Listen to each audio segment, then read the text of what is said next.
German prosecutors, who are usually very cautious when speaking about the Islamist motivation of an Afghan attacker who drove into a crowd in Munich, injuring dozens of people.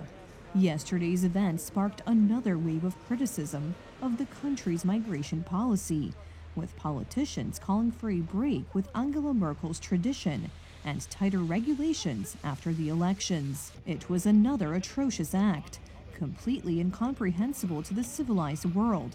Farhad N., a 24-year-old Afghan, drove his car deliberately into a crowd of demonstrators in Munich. We currently have knowledge of 36 injured people. 2 people, including a child, are in critical condition.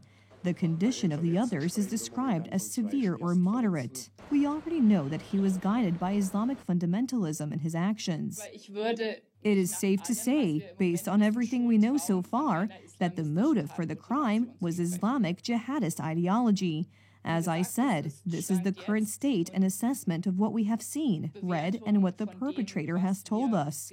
After committing the crime, the Afghan man addressed police officers with the words, Allahu Akbar.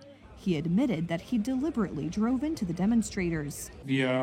We also reached a transcript of a conversation with a relative in which he said goodbye with the words, maybe tomorrow I will be gone. The terrorist attack came just hours before world leaders arrived in Munich for an international security conference. Chancellor Olaf Scholz expressed his outrage at the attack and promised the swift deportation of the suspect to his home country. This is something we can neither tolerate nor accept. Anyone who commits crimes in Germany will not only be severely punished and imprisoned, he or she must also face the fact that they will not be allowed to continue their stay in Germany. German President Frank-Walter Steinmeier, who as head of the foreign ministry together with Chancellor Angela Merkel implemented the Willkommen policy, also appeared at the scene of the tragedy. Now Germany experiences a horror every few weeks and then openly talks about the failure of the open door policy. The Prime Minister of Bavaria can speak of a déjà vu, as a dozen days ago, after the attack of the Afghan knife man, he assured the following. Es reicht. Es reicht. Enough is enough. Enough of this. How many more? Mannheim, Solingen, Magdeburg, Aschaffenburg. Where to now? Migration is overwhelming our country, and not just financially. Of course we are a humanitarian country, but ultimately it can't be at the expense of our own population.